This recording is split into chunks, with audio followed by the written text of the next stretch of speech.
Nou, daar's geweldige voordele daarin as ek God se plan vir my lewe ken en verstaan.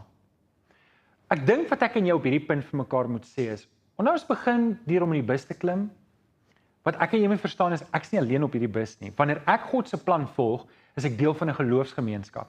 En ek moet dit insien, en ek moet verstaan, dat wanneer ek myself oorgee aan die Here Jesus, gee ek myself ook oor vir die gemeente van Christus, want ek is deel van sy liggaam. En wanneer ek dit klik, dan is daar 6 voordele in my lewe. Die eerste ding wat dit doen, is dit verminder frustrasie. Onthou, in die gemeente van Jesus, is daar 'n klomp babietjie gelowiges, 'n klomp mense wat onlangs tot geloof gekom het, 'n klomp mense wat nog sukkel, hulle hinkepink nog in die geloof, en wanneer ek verstaan hoe lief die Here vir hulle is, en dat Jesus vir hulle ook aan die kruis gesterf het, en dat ek self ook nog baie keer hinkepink, is dit vir my makliker om hulle te aanvaar, en dit verminder beslis die frustrasie van om deel te wees van die gemeente van Christus. Wat dit ook doen, is dit vermeerder die sukses.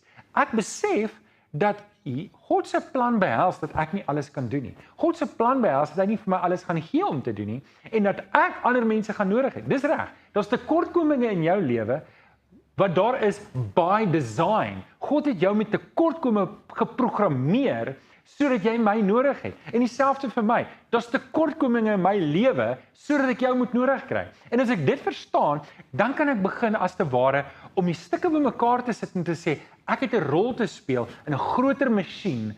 Dis die tweede voordeel. Die derde voordeel is, dit verdiep satisfaksie.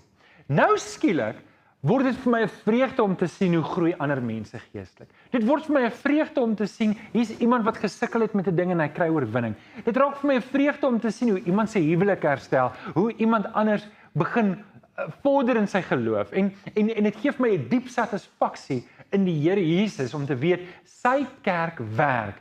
Ek sou nie gedink dit kon werk nie, maar omdat die Heilige Gees hier is, werk dit. Nommer 4 is vermeerder potensiaal. Ek is tot sekere dinge in staat, maar wanneer ek deel is van hierdie masjien, dan vermeerder my potensiaal. Dis amper asof ek kan dalk tot by 'n 5 kom, en jy kan tot by 'n 5 kom, maar saam kom ons nie by 10 nie, saam kom ons by 100. Saam, en ons sit nog 'n ou van 'n 5 by, dan kom ons by 500. Ons potensiaal vermeerder eksponensieel wanneer ons begin saamwerk. En dis hoekom dit belangrik is om God se plan te ken, te verstaan en daarop te loop. Nommer 5 is, ek begin samewerking kry, omdat ek gewillig is om saam met ander mense te werk. Kyk, baie keer is ons elke ou wil sy eie ding doen. Ons wil nie met ander ek wil my ding doen, jy kan jou ding doen. Maar wanneer ek agterkom in die koninkryk is dit nie hoe dit werk nie. Ek het jou nodig, jy het my nodig. Dan begin ons saamwerk en ek begin bly wees wanneer mense saamwerk. Ek vier dit en ek gee my samewerking meer en meer en ander mense gee hulle samewerking meer en meer. En dit bring ons dan by die 6de voordeel. Dit versterk my verhouding. Wanneer ek al hierdie dinge gebeur, gee dit vir my 'n diep sin van vertroue in die Here, maar ook in mense. Al is hulle gebroken, al is hulle stikkend, al maak hulle foute, ek vertrou nie in hulle vlees nie, maar ek vertrou in dit wat die Here in hulle lewe kan doen. Nou oké, dit gesê. Ek wil jou uitdaag om die volgende 3 stappe te neem op God se plan. Ek wil jou uitdaag om die volgende 3 stappe te neem, en dit is eerstens om seker te maak jy verstaan en jy ken God se plan. Maak seker jy verstaan dit.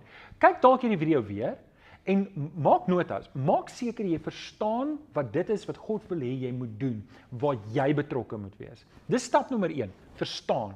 Stap nommer 2 is dan om te sê, ek gaan God se plan aanvaar. Jy kan dalk op 'n punt wees in jou lewe. Ek weet baie mense sê hulle het seer gekry op 'n plek, hulle vertrou mense nie, maar ek en jy moet op 'n plek kom wat ons sê, ons hou ons oë op Jesus. En omdat Jesus van ons hierdie goed verwag, sal ek dit doen. Al is ek 'n bietjie skaam en skief vir ander mense.